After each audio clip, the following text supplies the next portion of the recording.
Road signages inilagay na sa Barangay Tingga Itaas sa Batangas City upang maiwasan umano ang aksidente sa lugar. Para sa detalye, makakasama natin live si Denise Abante. Denise?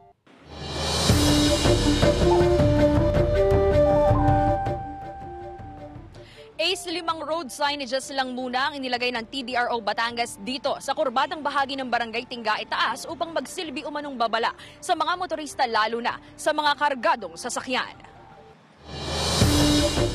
Halos araw-araw dumadaan sa bahaging ito ng Barangay Tingga Itaas ang delivery truck driver na si Mang Pat. Nagde-deliver kasi siya ng mga alagang baboy mula Batangas City papunta sa Calamba City. Pero wisyo na raw para sa kanyang maituturing ang mga lubak sa daan at minsay mabibilis na mga kargadong sasakyan na nakakasalubong niya.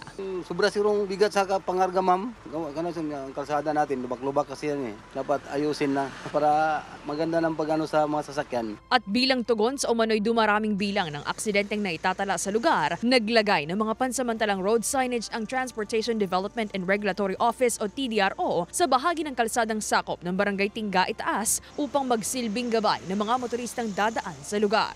Yung ating mga motorista na hindi taga rito, hindi kabisado yung lugar ay may inform na kinakailangan na magmaneho ng mas maingat dahil sa kurbadang daan. Ito yung bali nagdudugtong galing sa ibang municipalities, kaya napakahalaga ng daang ito. Ayon sa TDRO Batangas City, tinatayang aabot sa 20,000 mga sasakyan ang dumaraan sa lugar mula sa iba't ibang bayan. Nakikipag-ugnayan na rin daw ang pamunuan ng TDRO sa City Engineer's Office kaugnay sa paglalagay ng street light sa lugar para na rin sa kaligtasan ng mga motorista tuwing gabi. Maganda yun. Para rin sa lahat yun. Yung kalsada sana mapatungan na, malagyan na ng espalto, ganun, mapantay na.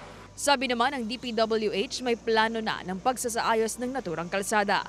Actually, ongoing ako dyan. Dalawa yung project ko dyan. Yung mga sira-sira dyan. Yes. Re-reblock na yan. Hindi kaya ng maintenance ko yan. Half lane lang naman eh.